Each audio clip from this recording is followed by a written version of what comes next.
ស្ដីបងប្អូនក្នុងដាច់សង្គមទូបាទហើយកូនគោនឹងមេគោបន្តិចបាទនេះកំពុងទៅរឹបចំបើងផ្អាប់បាទអកចំបើងបាទគោនេះគោស៊ីចំណាប់ដែរបាទតុនបាទផ្អែមតុនប្រៃស៊ីចំណាប់បាទអកចំបើងនេះមេនេះអត់ដកមាត់សោះនេះអកចំបើងបាទឆ្ងាញ់មានរសជាតិស៊ីអត់ងើបទេបាទឈ្មុចយកមកគោនេះគោស៊ីចំណាប់ដែរបាទអកចំបើងបាទមេក៏សម្បូរទឹកដោះមានរបស់ខ្ចីកាក់បន្លែដូចតកួនដូចមនោហលឹកបាទមានចំបើងផ្អាប់បាទលីកតុបាទបន្ថែមបាទបើសិនបើយើងគូអត់សូវស៊ីបាទបន្ថែមរសជាតិផ្អែមបន្តិចទៀតបាទគូចូលចិត្តស៊ីតែម្ដងកាលណាដល់វាស៊ាំនឹងការស៊ីហើយវាចូលចិត្តស៊ីដោយសារវាតុនហើយមានជាតិបាទមានជាតិផ្អែមលែមខ្សែចំបើងផ្អាប់នឹងដាក់ស្ករងូបាទដូច្នេះវាមានជាតិផ្អែមគូចិត្តស៊ីថាមេថាកូនចូលចិត្តដូចគ្នាមេនឹងមួយក្បាលស៊ីហ្មងឲ្យមានងើបទេ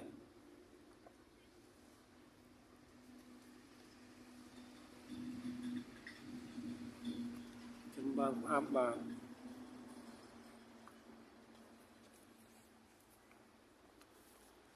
កូនធំហើយបាទ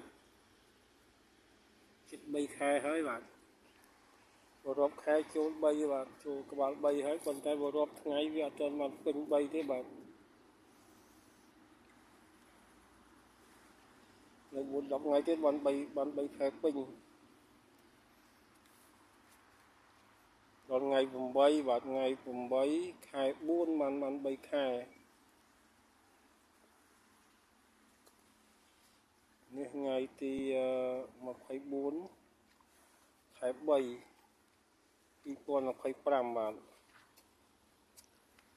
ដាក់មកធុងនេះបាទមកជាលធុងសម្រាប់នេះស៊ីចង់ដាច់ទេបាទនេះមួយក្បាលស៊ីតែម្ដងបាទចំបើងផ្អាប់ជិះធ្វើបន្តឲ្យវាស៊ីហូរហើយបាទនេះចំបើងផ្អាប់បាទផ្អាប់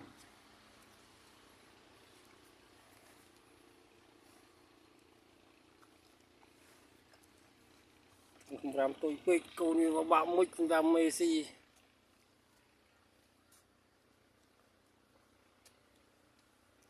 មានសាច់មានឈាមបាទមានកម្លាំងមានកំហែងដាក់បលាវកស្នុកចង់ពីល្ងាចខ្លាចលោវារត់តាមគេចូលភូមិបាទឆ្លងផ្លូវឡានច្រើនណាស់បើយើងមិនការពារវាអាចឆ្លងរត់តាមគោគេបាទតាមគោគេគឺថាប៉ះពាល់ឡានគឺវីវតែម្ដង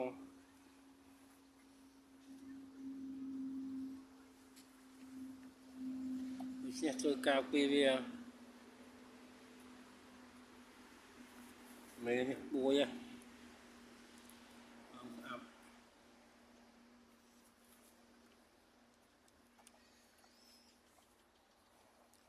មានតិចស៊ីតិចមានច្រើនស៊ីច្រើនបាទនៅតកួនមក3ទៀតបាទតកួនយប់បានឲ្យស៊ីទុកដល់ស្អែកខ្លាយវាផ្អូមខូចតកួនបាទអញ្ចឹងឲ្យស៊ីយប់នេះហើយមួយថ្ងៃស៊ីមួយថ្ងៃតែម្ដងមកទុកដល់ស្អែកវាអាចខូចវាអាចពុលដោយសារយើងដាក់ក្នុងបេវាក្តៅដូច្នេះទុក2 ថ្ងៃមួយថ្ងៃអត់បានទេទុកតែមួយថ្ងៃស៊ីមួយថ្ងៃបេះព្រឹកទុកដល់ល្ងាចបាទប្រមូលកន្លែងផ្ទះបាយគេបាទផ្ទះបាយនៅហាងវាសម្បូរបាទផ្លែឈើកាក់បន្លែអាណាគោស៊ីបានយើងយកប្រមូលទុកឲ្យគោនៅថ្មីស្រស់កុំឲ្យយករបស់ជូរផ្អូមឲ្យគោស៊ីក្រែងលោវារាអាចគោបាទខ្ញុំក៏បត់ពិសោធន៍ដែរប្រហែលខែនេះគឺថារបស់ផ្អូមឲ្យស៊ីអត់បានទេគឺរាអាចតែម្ដងបាទ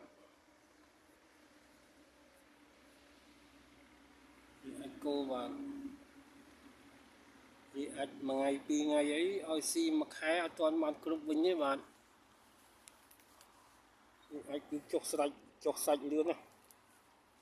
ចឹងការពីរបស់ណាប្អូនគឺគុណភាពកុំឲ្យវាស៊ីព្រោះណាតែរបស់ល្អថ្មីឲ្យវាស៊ីបាទបើមានកម្លាំងហើយវាមិនធ្វើអាចមានទឹកដោះចិញ្ចឹមកូននេះជុំនេះហើយបាទលើផ្សិតទេបាទជុំចិត្តចុងដង្ហើម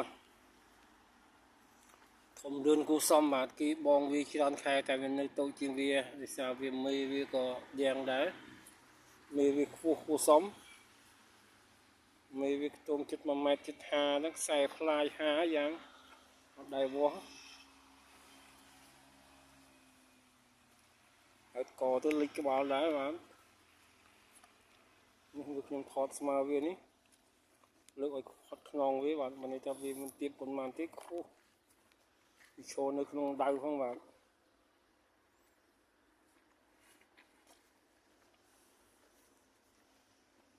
ចម្បាំងផ្អាប់បាទអត់មានងឹបក្បាលទេអូយសត្វជាហើយយោយសត្វធ្លាក់ដៃជើង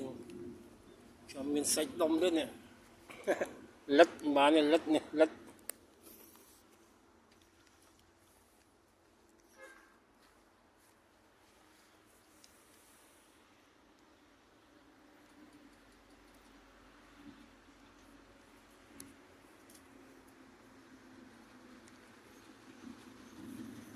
ចិត្តឲ្យលេងបាទលិតសាំង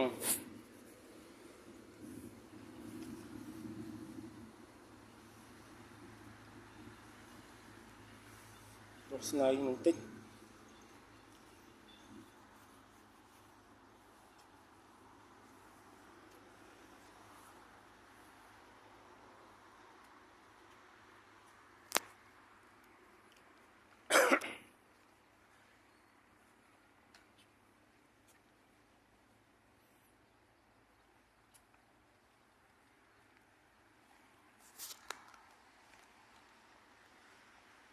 បាទកុំបានថែនោះស្រកសាច់ណាបាទអត់ស៊ីឆ្អែតរាល់ថ្ងៃហើយនៅស្រកទៀតបាទនៅរៀងស្រកសាច់កូនហើយកូនបើខ្លាំងពេកជិបឡើងទៅរៀងស្រកសាច់ទៅបីយើងមិនផនមិនក៏នៅធ្លាក់ចុះបាទប៉ុន្តែវាមិនខ្លាំងពេកយើងមិនថែសោះគឺនៅតែស្បែកឲ្យឆ្អឹងហើយបាទតែវាយើងថែឲ្យស៊ីឆ្អែតរាល់ថ្ងៃទៅវាអាចទប់ទល់បាញ់ទឹកអីទៅយើងទឹករាល់ថ្ងៃទៅថ្ងៃយ៉ាងហោចនោះក៏បានម្ដងដែរបាទមានទឹកតាមម្ចាស់ទំនេរឬមិនទំនេរម្ចាស់មិនសូវរវល់2 ដង 3 ដងទៅម្ចាស់រវល់បានតែពេលព្រឹកឬក៏ពេលល្ងាចតែប៉ុណ្ណោះ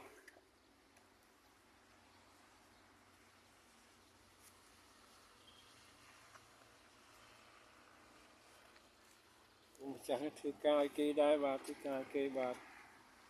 នៅក្នុងភោជនីយដ្ឋានស្ទឹងព្រៃប្រុសបាទស្មើនេះគេបិទហាងហើយស្ងាត់តែនេះចំណតឡានបាទធំនឹងល្វើយនៅស្រុកកំពង់ស្វាយឃុំត្បែងភូមិព្រៃប្រុស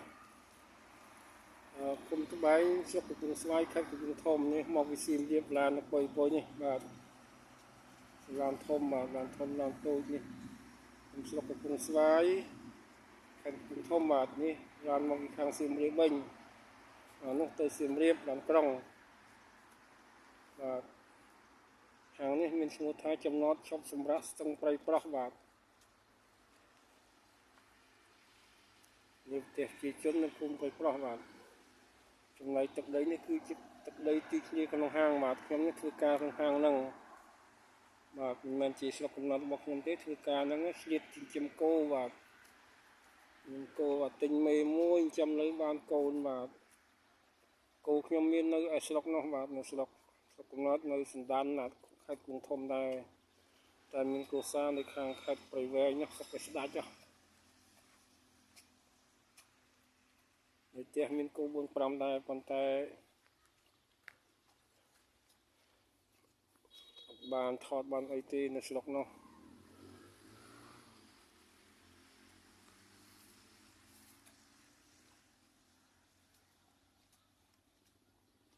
ខ្ញុំបានថតតែមេមួយកូនមួយគ្រប់คลิปវីដេអូទាំងអស់បាទលើកលែងតែខ្ញុំទៅផ្ទះខ្ញុំថតកូននៅស្រុកនៅផ្ទះនោះ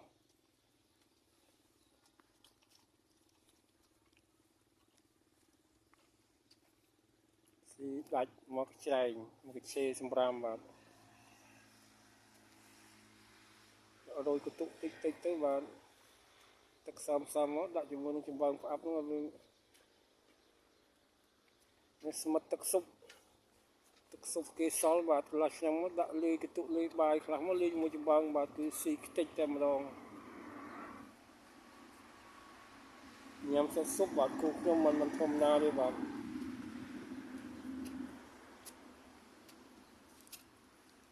នំប៉័ងក៏ស៊ីដែរបាទនំប៉័ងហូសទលេគេលក់ហូសទលេលក់មិនអស់នៅសល់អីកូស៊ីទៀតបាទតែយើងក៏ហូបបានដែរបាទប៉ុន្តែគេមិនលក់ទេវាហូសទលេ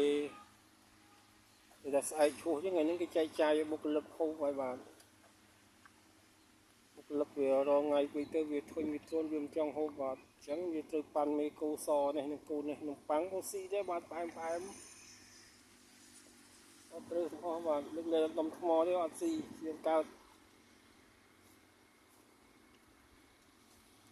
បាទសូមអរគុណសូមជម្រាបលាបងប្អូនបាទអូខ្លីបាទអត់មិនលេចក្បាលតែម្ដងមេនេះបានប្រកាសជាមួយនឹងពូជ5ម៉ាន់គឺដាប់សុកស្រែតែម្ដងបាទកូនមកក្អកបាទលឺសិនអត់កូននៅខ្ចីពេកអត់ទាន់ហ៊ានចាក់នាំទម្លាក់សិនអត់